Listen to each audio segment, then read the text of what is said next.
보실 성경 말씀은 히브리서 12장 8절입니다. 징계는 다 받는 것이거늘 너희에게 없으면 사생자여 친아들이 아니니라. 아멘. 징계와 심판이라는 주제로 말씀을 드리려고 하는데, 징계한다는 이 본문의 단어는 파이데이아라는 뜻이 어린이 교육을 한다 혹은 훈련을 한다, 훈련을 하기 위해서 견책을 한다, 이런 뜻이 있기 때문에 교육의 뜻이 좀 더 중심을 가지고 있는 단어입니다. 어쨌든 우리 성도들이 하나님을 믿고 징계를 받았다, 교회 조직적인 입장에서 어떤 공의를 위해서 하나님의 뜻을 전하기 위해서 권징도 하는 경우도 있는데, 하여튼 개인적으로들 신앙생활을 하다가 환난을 받거나 구체적으로 병이나 사업의 사고나 개인적인 어떤 사고나 어려움을 당할 때에 하나님의 벌을 받았다 이런 얘기를 하게 되는데, 우리가 징계를 받는다는 말하고 심판을 받는다는 말을, 이 단어 자체가 어떻게 구별되고 우리 성도들의 징계라면 그 징계에 대한 바른 이해를 가져야 신앙생활에 유익할 줄로 믿습니다. 그래서 우리는 징계에 대한 보다 하나님의 뜻을 자세히 기억을 하고 대처를 해야 되겠습니다. 먼저 징계는 하나님의 백성이 새로 난 영혼이 잘 되도록 육신의 세상 일과 몸에 어려움을 주시는 것이고, 형벌은 조금 더 무서운 하나님의 진노에 가깝습니다. 그래서 물론 형벌을 받는다는 말도 교인에게 쓸 수 있느냐? 있을 수가 있습니다. 이스라엘 백성들이 이래저래 매질을 해도 안 되니까 그다음부터 기도를 해도 안 되고 남은 날에 끌려가서 존노릇을 하고, 그래도 안 되고 계속 외식하니까 예루살렘 성 자체를 파괴시켰었습니다. 그 이야기 하나님께서 너무 형식적으로 외식된 그런 신앙생활을 하니까 성전문을 닫았으면 좋겠다, 그렇게 말씀하신 적이 있어요. 실제 성전을 하나님께서 파괴한다고 말씀하셨는데 그냥 지냈습니다만 결국은 파괴되고 말았죠. 서기 70년에 성전이 로마 침공에 의해서 완전히 무너지고 불타져 없어졌는데, 백성들도 다 뿔뿔이 헤어지고 110만 명이라는 사람이 불에 타 죽었다고 하는데, 우리가 하나님의 그런 징계를 넘어서서 형벌을 받을 수도 있습니다. 그래서 신자가 하나님의 벌을 받는데 벌을 받아요. 좋으신 하나님 아무렇게나 살아나고 무조건 하나님 사랑에 중점을 두고 자기 자신도 그렇게 생각을 하고 남도 그렇게 생각하려고 하는 것은, 소위 긍정주의 사고방식은 그건 하나님을 바로 이해한 것이 아닙니다. 모든 것을 좋게만 여길 수는 없어요. 하나님께서는 공의롭기 때문에 한 사람이 잘 되면 한 사람이 또 손해볼 수도 있어요. 그래서 공의의 입장에서 생각하는 것이 대단히 중요합니다. 편협된 생각으로 그렇게 하나님 사랑을 이야기하고 이익과의 관계 속에서도 너무 자기 중심적으로 사는 것은 잘못된 거예요. 욥기 5장 17절에 볼지어다 하나님께 징계받는 자에게는 복이 있나니 그런즉 너는 전능자의 징계를 없이 여기지 말지니라 그랬습니다. 우리가 하나님께서 우리 생활 속에서 권면을 하시고 징계를 하셨다 볼 수 있는 상황이 왔을 때에 없이 여기지 말라, 우습게 보지 말라, 가볍게 여기지 말라는 거예요. 하나님께서는 우리 새로 난 자아에 대해서 성숙을 위해서 항상 간섭을 해 주시는 것입니다. 하나님께서 우리를 간섭하지 아니하신다면은 우리가 하나님을 믿는다는 것은 내가 하나님을 믿는다라고 하는 우상적인 심리지, 하나님이 우리를 간섭하시는 그런 현실적이고 생활 속에서 우리의 깊은 그 양심 속에 살아 움직여 역사를 하셔야 됩니다. 우리가 교회를 다니면은 다 신앙인이다, 아니에요. 교회 다니는 교인이지. 진짜 신앙생활을 하는 사람은 하나님이 간섭하시는 사람이 되어야 합니다. 그 특징적으로 영혼이 변화를 받은 사람이어야 합니다. 영혼이 변화를 받았을 때에 어떤 일이 현상이 벌어지나 하면은, 전에 예수 없이 살던 또는 믿는 가정에 태어나도 세상 사람들이 생각하는 대로 좋아하고 이해하고 덤덤한 것이 아니고 세속적으로 목적을 가지고 계획을 가지고 그리고 접하게 되고 할 때마다 이것이 하나님 뜻인가 하는 것을 늘 항상 판단을 하면서 살려고 하는 긴장이 있습니다. 그것이 작용되지 않으면 그야말로 그때부터 급대기 신앙자가 되는 거예요. 하나님은 관념적으로 믿는 것이 아닌데 현실적으로는 교회를 다니면 하나님을 믿는다 이렇게 생각을 해요. 근데 일상에서 사업을 하거나 무슨 장사를 하거나 실질적인 입장에서 어떻게 하느냐에서 하나님이 함께 하시고 그가 하나님을 믿는 사람으로 표현되어져야 합니다. 그런 일에는 뭐 아무렇게나 하고 교회를 다닌다. 교회만 다니면 되는 겁니까? 그래서 하나님을 믿는다라는 그날부터 세인들이 갖지 못한 속사람, 새로 난 자아가 따로 있어요. 그래서 사도 바울이 변화를 받고 난 뒤에 하나님을 믿는 양심과 그리고 새로 난 자의 감각과 영안이 있고 본래 가지고 있었던 뭐 어떤 종교를 가지든 간에 또 종교가 없든 간에 본래 가지고 있던 원죄인으로서의 속성 그 두 개가 항상 싸우고 있었다는 거죠.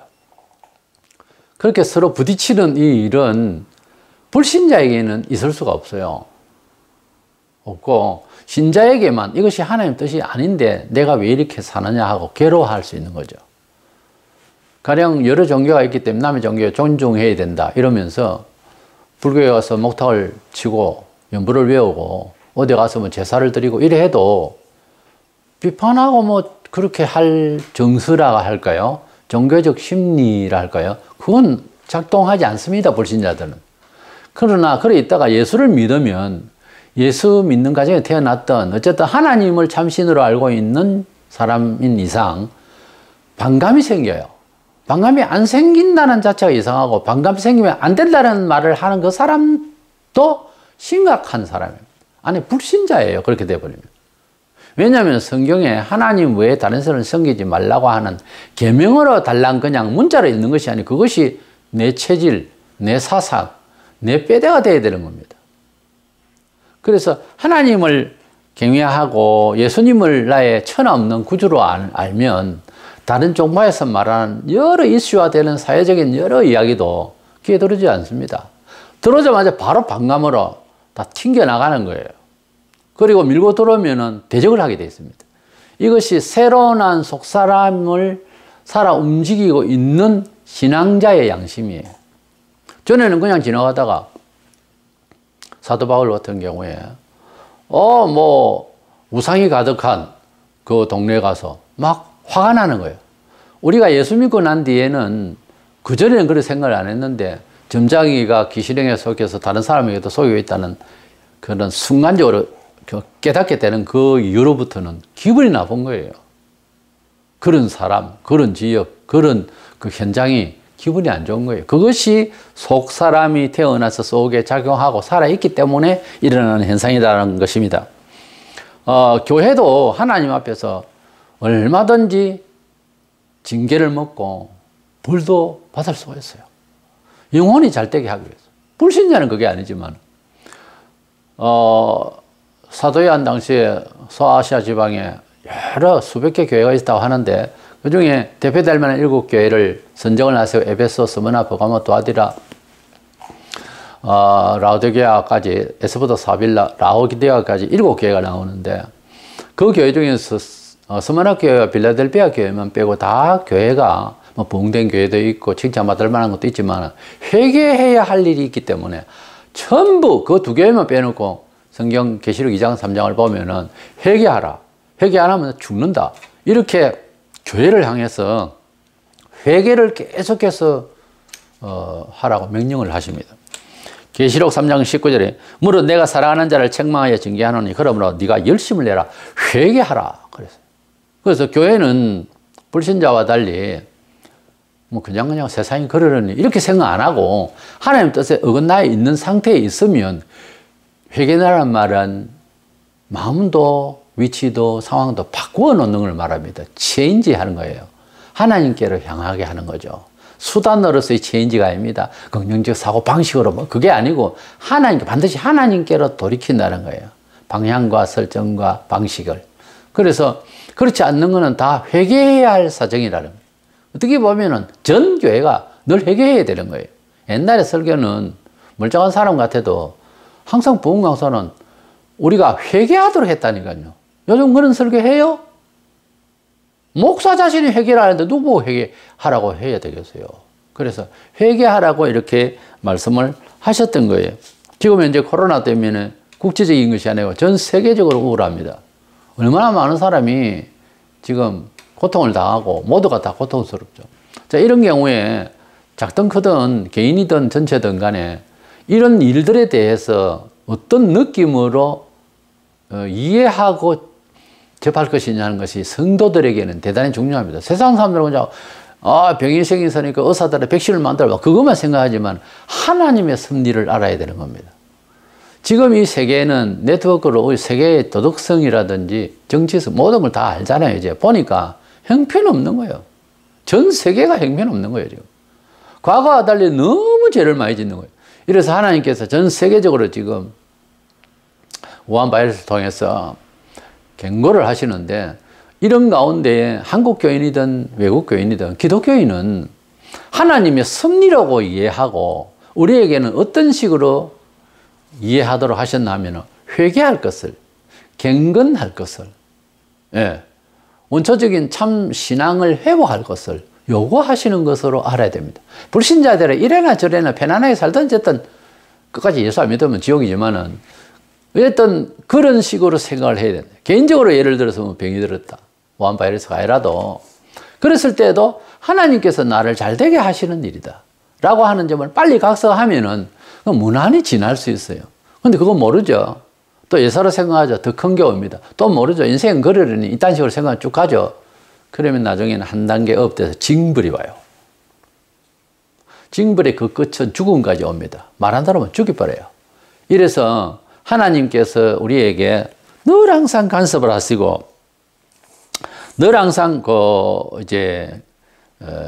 경고를 하시는데 지금 세계적으로 우한 바이러스는 종말에 가까운 때에 마지막 때가 되면 이런 식이 된다라고 하는 것을 이제 인류 역사상 우리 경험으로는 처음입니다.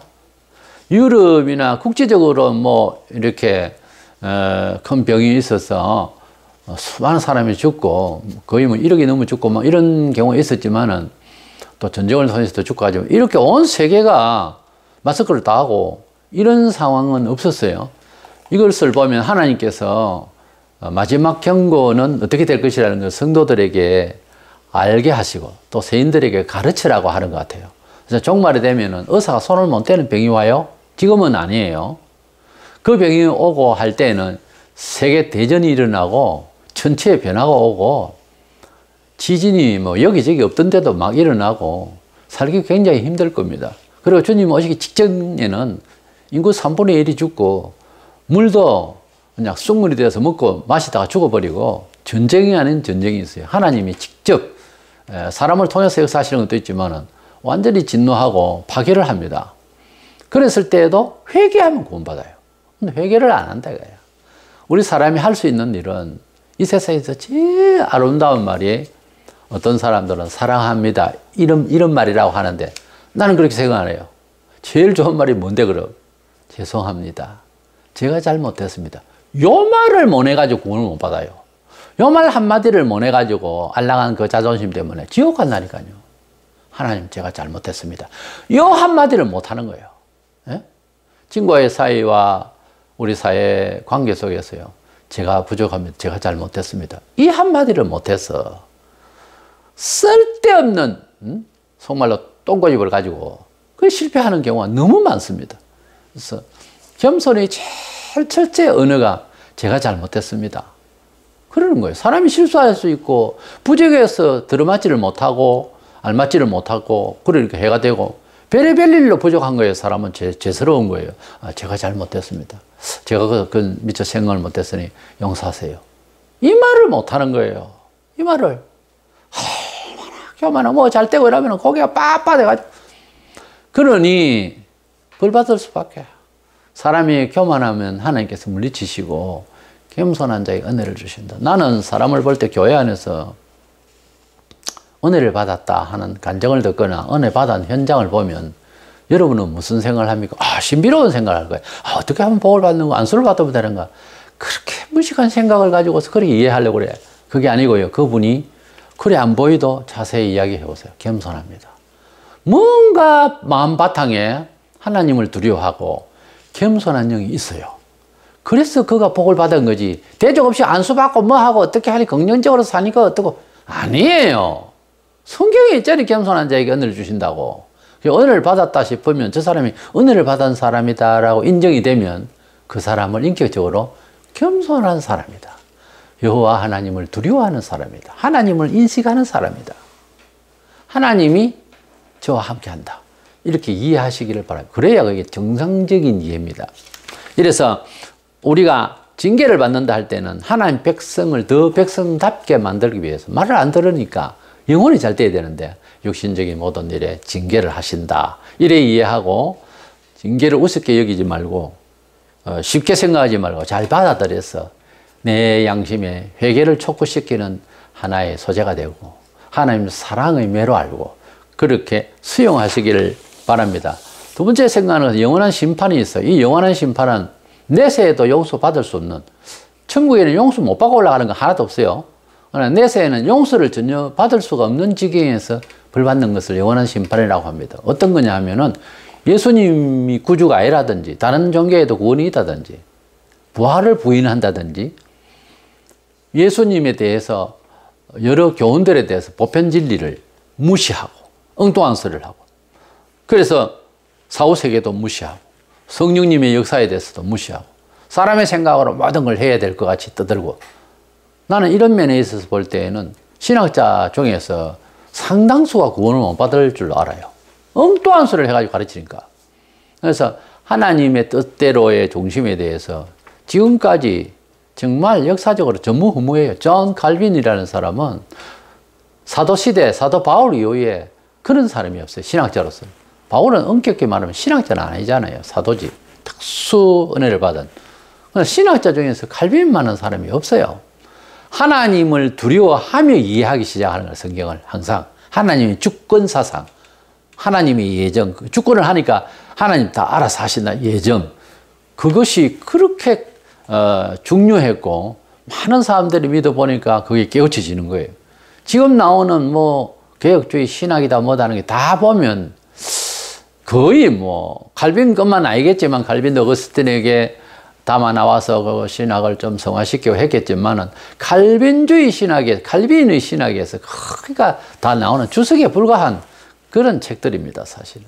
그래서 칼빈이 27세에 썼다는 기독교 강요라는 것은 평신도라도 한 번쯤은 읽어봐야 됩니다. 그 책에는 내가 인생 살면서 무엇을 어떻게 생각해야 될지 전부 다 나옵니다. 실론부터 종말론까지 전부 다 나와요. 다소 어렵긴 하고 책이 그렇지만은 그러나 아주 담백해요, 읽어보면. 그래서 하나님을 경외하는 게 인생의 본분인 것을 아주 정확하게 말하고 있어요. 감동이 되죠. 그 어려운 신앙이지만 읽혀집니다, 원래. 한 장, 두 장 넘어가면 그 연습이 돼서 나중에는 환하게 읽어져요. 그래서 기독교 강요라는 책 하나만큼은 네 권으로 번역이 돼서 나와 있고 세 권짜리도 있고 한데 이것을 한번 읽어보시기를 바랍니다. 이런 보편 진리, 하나님 한 분밖에 없는, 신은 한 분밖에 없고 구주도 한 분밖에 없고 부활하셨고 성령으로 잉태된 그런 마리아의 배를 통해서 나오신 예수, 이런 것을 부정한다든지 이러면 그건 이단이고 그것은 평생이 아니라 사후에도 용서받지 못해요. 그래서 하나님의 크고도 보편화되어 있는 진리를 거부하는 말과 그런 교단은 그건 없습니다. 가톨릭이라든지 그건 없어요. 이단들하고. 이래서 우리는 하나님의 말씀 안에서 부족하기 때문에 쓰러지고 자빠져도 다시 일어나려고 하는 게 본성이 되어야 됩니다. 성도들의 새로운 본성이 되어야 되고요. 그래서 그런 것을 무시하고 이렇게 사는 것은 징계받을 거리를 자꾸 준비하는 것밖에 안 돼요. 조심해야 되는 거죠. 사람은 누구나 한 번은 심판을 받게 되는데 주님이 재림하시면은 신불신간에 전부 다 심판을 공의롭게 그때는 우리의 지각이 열려서 이해하게 될 겁니다. 왜 벌을 받는지, 왜 복을 받는지. 히브리 9장 27절에 한 번 죽는 것은 사람에게 정하신 것이 그 후에는 심판이 있으리니 그랬습니다. 사람은 죽는 것이 정해진 거다. 창세기 2장 17절에 태초 아담 하와가 하나님께서 금령의 실과로 동산 중앙에 있는 실과를 먹지 마라. 먹으면 죽는다. 라고 했는데 뭐 실컷 하나를 잘못 만들어서가 아니고 말씀을 행위 언약이죠. 듣는지 테스팅이죠. 그걸 먹었단 말이에요. 뱀이 그 속에 사탄이 역사해가지고 뱀이 말을 먹어도 된다, 하나님과 같이 된다, 이딴 식으로 하는 말에 그냥 바로 거부해야 되는데 하와가 먼저 먹고 그 다음에 아담도 그 과일을 같이 먹었어요. 그래서 범죄를 딱 저지르고 나니까 사회윤리하고는 관계없죠. 그 많은 동산에 과실이 있는데 그거 하나 먹었다고 뭐 죄라 할 수 있는, 아니요. 하나님이 약속이라고 해요. 누가 주일날 교회 안 나간다고 해서 사회가 잡아가요? 하나님과의 약속을 어긴 죄는 영혼이 불안하게 되어 있고, 안 불안하면 얼마나 그동안에 잘못하고 있었길래 주일 하루 빠져도 덤덤합니까? 그대는. 지금요, 영혼이 보통 문제가 아니에요, 상태가. 그래서 두렵고 떨려야 됩니다. 사회하고는 관계없이. 그래서 금령의 실과를 먹고 났는데 아담과 하와가 정서가 살아있는 게 하나님의 법을 딱 어기고 나니까 불안하고 두려움이 엄습한 거예요. 그거 보세요. 두려움이 엄습했다는 것은 고칠 그런 이제 기회가 되는 거죠. 사람이 죄를 짓고 덤덤하면 이거 보통 문제가 아니죠. 그러나 두려웠단 말이에요. 그래서 아담과 하와는 구원을 받았습니다만은 이들이 하나님 앞에서 범죄를 저지르고 그렇게 두려움이 오고 이랬습니다만은 그들은 처음에 만들어졌을 때 사람은 안 죽는 존재를 만들었어요. 아기를 놓고 살아도. 그런데 죽는다고 그랬거든요. 그 마귀는 뱀 속에서 거짓말할 때 안 죽는다 했고, 그러나 그들이 930년 살고 죽었습니다. 죄를 짓고 금방 죽으면은 아이고 벌이 있네 이러겠지만은, 그러나 죽는다는 것이요, 여러 가지 고통을 받다가 죽는 건 더 아픈 죽음이잖아요. 하나님 그렇게 해버렸어요. 그래서 또 사람만 고통이 아니고 사람이 죄를 짓는데 땅도 고통스럽게 생겨버렸고 갑자기 변질이 돼가지고 응원케가 나고 살기 어렵게 만들어놔버려요. 처음에는 그게 아니었어요, 이 세상이. 그래서 사람이 한 번 죽는 것은 정하신 것이요, 이거 원죄로 인해서 다 죽는다 이거예요. 사람이 죽으면 생로병사다, 뭐 흘러가는 대로, 그게 아니고 하나님 앞에 잘못해서 죽는다 이렇게 배웁니다. 우리 성경 그렇게 말하고 있어요. 무슨 죄로? 원죄. 태초 아담과 하와가 지은 죄로. 내가 안 짓는데, 내가 과일 먹은 적이 없는데, 그래도 너는 그 자손이니까 죽는다. 강씨 집안에 났으면 강가죠. 뱀이 뱀 새끼를 낳고 호랑이 호랑이 새끼를 낳고, 죄인인 사람 부모가 죄인 새끼를 낳지 의인을 낳아요? 그러니까 할 말을 아니에요. 누구든지 다 죄인이라 이거예요. 죄인이기 때문에 죽는다. 이래야 답이 되는 거예요, 죽음의 원인은. 무단히 있다가 어느 날 숨이 그거 어떻게 이해할 거예요? 병들어서 죽었어요? 그럼 결과로 그냥 심장마비다. 어떻게 죽든 심장은 마비하잖아요. 그러니 그게 답이 아닌 거예요. 진정한 답은, 인생의 모든 근본 답은 하나님께 있어요. 성경에 죄인이기 때문에 죽는다. 그 범주 안에서 죽는다는 겁니다. 애기가 죽든지 어른이 죽든지. 그래서 인명은 뭐다? 제천이다. 생명을 하나님이 주셨다가 빼앗으면 끝나는 거예요. 생명의 주인은 하나님이시다. 하나님은 영생의 하나님이고 생명의 하나님이라서 내가 길이요 진리요 생명이라. 예수님이 생명의 주님이라. 성경책은 생명책이라. 그래서 생명을 좌지우지하는 분은 하나님이시다. 죽이기도 하고 살리기도 하나님. 하나님은 그렇다고 그랬어요. 그래서 생명의 주인에 대해서, 생명에 대해서, 죽음에 대해서 이해를 못하면 학문을 해봤자 허당입니다. 세상살이 하면서 돈을 벌고 명예를 가지고 종교를 가지본들, 하나님이 말씀하신 범주 안에서 이해 못하면 인생을 제대로 이해 못해요. 특별히 이 생명 문제를 모르면 아무것도 모르는 겁니다. 왜? 사후에 뭐 하죠? 심판받아요. 평생 연구하고 대단했으면 뭐합니까? 심판의 앞에 놓여 있는데, 한 번 죽는 것은 사람에게 정하신 것이요, 그 후에는 누구든지 심판이 있으리니. 그 심판은 언제 합니까? 예수 재림하고 난 뒤에. 계시록 20장 11절 12절에 또 내가 그 흰 보좌와 그 위에 앉으신 이를 보니 땅과 하늘이 그 앞에서 피하여 간데 없더라. 왜요? 이 세상은 다 없어요. 아무리 이쁘게 다시 만들다 하더라도 새하늘과 새 땅을 갑니다, 우리는. 그리고 지옥을 다 불신자 보내고. 또 내가 보니 죽은 자들이 큰 자나 작은 자나 그 보좌 앞에 서 있는데 책들이 펴여 있고, 책들 복수행티입니다. 또 다른 책이 단수입니다. 펴져 있으니 그 생명책이라. 죽은 자들이 자기 행위를 따라 책들에 기록된 대로 심판을 받으리니. 심판받는 사람은 책들에 기록된 사람, 복수행티. 생명책은 단수행. 원래 진리는 담백합니다. 철학이 많고 설명이 좋고 그것이 꼭 예수를 잘 전하는 것까지도 아닙니다. 담백해야 돼요. 그리고 전국을 찔러야 됩니다. 우리가 전도를 하거나 설교자도 마찬가지입니다만, 우리가 삶을 살아가면서 너무 언어 유희를 많이 하고 너무 철학적이고 아무리 감동적이라도 핵심이 하나님께 걸려 있지 않으면 다 소용없는 이야기예요. 이래서 이 복수행태의 책들, 복잡하게 죄를 짓고 복잡하게 합리적으로 생각했던 이 인생자들은 다 멸망을 받고 심판을 받는다. 생명의 책은 농명된 사람, 하나님의 백성들의 이름만 딱 기록되어 있는 거예요.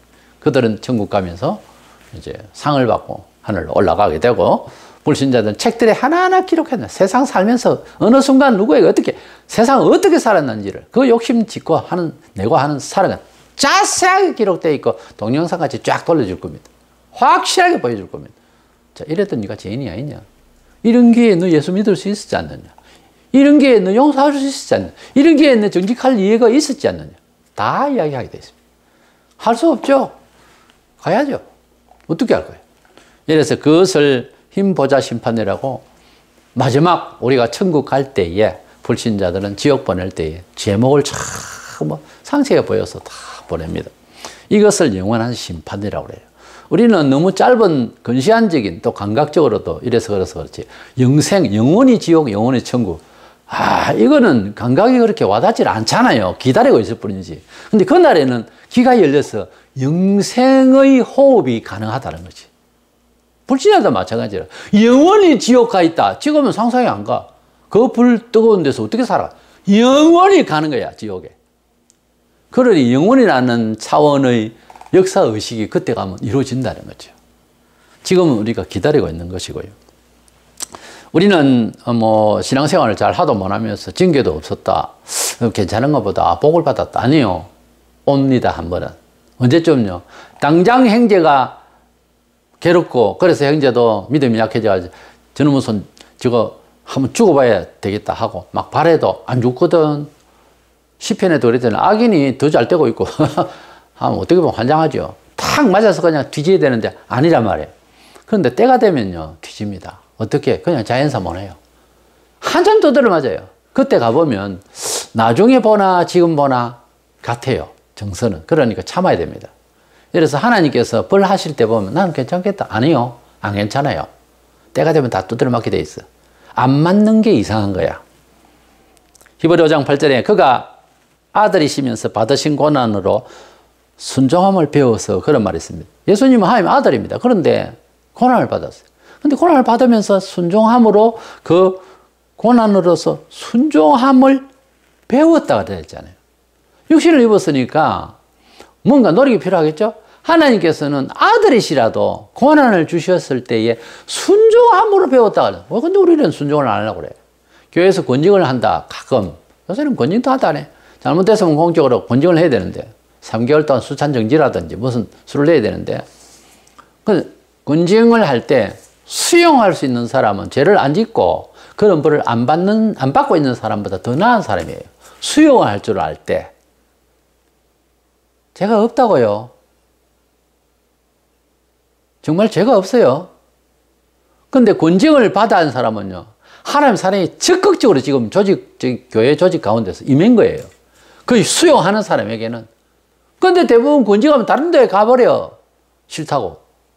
이게 이제 문제인 거예요. 이게 문제인 거예요. 가끔 유명세 띄고 있던 사람이 교단에서 너 이단이야 뭐 어쩌야 하면 탁 튀어서 다른 교단에 가버려. 그 잘한 겁니까? 그 잘한 거냐고. 다른 교회는 교회가, 이건 교회 아니었습니까? 변호를 하려면 끝까지 제대로 해야 될 것 아니에요. 도망 다닌다고 됩니까? 아닙니다. 싫어서 교단 바꾸는 거는 문제가 있어요. 반드시 하나님은 어디서나 그 죄를 물을 날이 옵니다. 그런 일이 많잖아요, 우리 교회사에. 그러니까 피하는 게 아니에요. 하나님께서 너무 사랑하셔서 간섭할 때는 받아야 됩니다. 수용할 줄 알아야 되는 거예요. 우리는 본문에 보면은 징계를 안 받으면 사생자라 그랬어요. 맞아요. 우리가 데려온 자식과 내가 낳은 자식을 키울 때, 이렇게 입양을 시켰을 때, 부모가 된 사람으로서, 입양 부모가 된 사람으로서 굉장히 조심스러운 게, 내 새끼만 사랑하고 입양아는 좀 덜 사랑할까봐 조심스럽다 하잖아요. 왜? 아이들이 그것을 느끼게 되면 곤란하니까. 그래서 똑같이 사랑하고 똑같이 매를 가하고, 그래 해서 참 사랑을 바로줘야 됩니다. 하나님께서는 우리를 사랑으로 아들을 희생시켜서 우리를 양자로 삼으실 때 매질을 하십니다. 내가 이놈아 너 그렇게 태만하게 예수 믿는 것을 위해서 내 아들을 죽인 줄 아느냐? 너 이리 와. 내가 너를 양자로 삼을 때 내가 그런 식으로 사는 걸 위해서 내 하나밖에 없는 독생자 아들을 죽인 줄 아냐? 이러면서 하나님은 매질을 하신다. 당연히 맞죠. 상식적이잖아요. 우리가 신앙생활을 깊이 이해한 것을 신학적으로도 아무리 깊이 연구해도 이걸 좀 더 사회화해서 가만히 들어보면 성경이요 굉장히 상식적이에요. 그럼 우리는 비상식적으로 사는 게 상식인 줄 알기 때문에 오해를 해서 그렇지 굉장히 상식적이에요. 성경에 가끔 보면은 신비롭게 이야기한 것을 상식적으로 말할 때가 있어요. 예를 들어서 진리라 하면은 개념이 굉장히 깊어져요. 진리는 예수입니다. 그런데 참, 옳음, 영어로는 트루스 번역이에요. 이게 사회적 윤리로서는 정직, 이렇게까지 또 번역이 되어지고 또 평소에 주님이 말씀하실 때가 있거든요. 알아들을 귀가 열릴 때는 가능해요. 그러니까 하나님의 나라의 음성이 신비롭고 뭐 입시내가 다 나자빠지고 아무것도 모르고 그게 아니고 하나님 뜻을 제대로 깨달으면 굉장히 인성적으로 상식적인 아주 아름다운 원만한 상식적인 사람이 되어버린다니까요. 불신자들은 보면 까칠까칠하게 남들을 비교 의식하면서 정치성을 가지고 속이면서 눈치 봐가면서 이래 살잖아요. 그게 다 비정상이라니까. 조금 더 정상적인 된 거는 가족이잖아요. 요즘은 가족도 서로 못 믿고 살지만은 그렇잖아요. 그래서 하나님을 잘 믿는다는 말은 굉장히 사회적으로는 상식적으로 사람이 편안해졌다 그 말이에요. 어떤 사람이 나를 만난다, 우리가 교제를 한다, 무슨 연합을 한다 할 때에 이분이 오면 굉장히 편해진다. 그 말은 이 세상은 불편하게 사는 거예요. 비상식적이고 비공의롭고 잘못된 거예요. 계속 잘못되어 사는 것으로만 자꾸 알아요. 그러지 말고 바보 소리 듣고 순전한 소리 듣더라도 진리대로 살고 진리대로 산다는 말은 트루스하다 이거. 진지하고 정직한 거예요. 그렇게 살면은 좋습니다. 먼저 나에게 좋고 이웃에게 좋게 그런 공기를 만들고 이렇게 살게 돼요. 그래서 우리는 하나님께서 권면하실 때마다 더 좋은 사람이 되도록 한다. 이런 차원에 수용하고 영원한 심판을 받을 이 세상을 향해서 좀 더 우리가 권면도 믿을 만한 사람이 있으면 일침을 가해서 지옥 이야기도 해주고 우리 하나님의 사랑을 받아라. 우리는 죄인이다. 이것을 전파하는 우리가 되어서 우리가 하나님의 징계를 받자. 예수 안에서 하나님 징계를 받고 그리고 심판을 면하자. 그래서 징계와 심판에 대한 이 두 단어의 차이점을 잘 아시고 항상 하나님의 권면하시는 징계는 사랑의 매로 잘 수용할 수 있는 조회로 되셔서 복된 영혼이 되기를 축원합니다.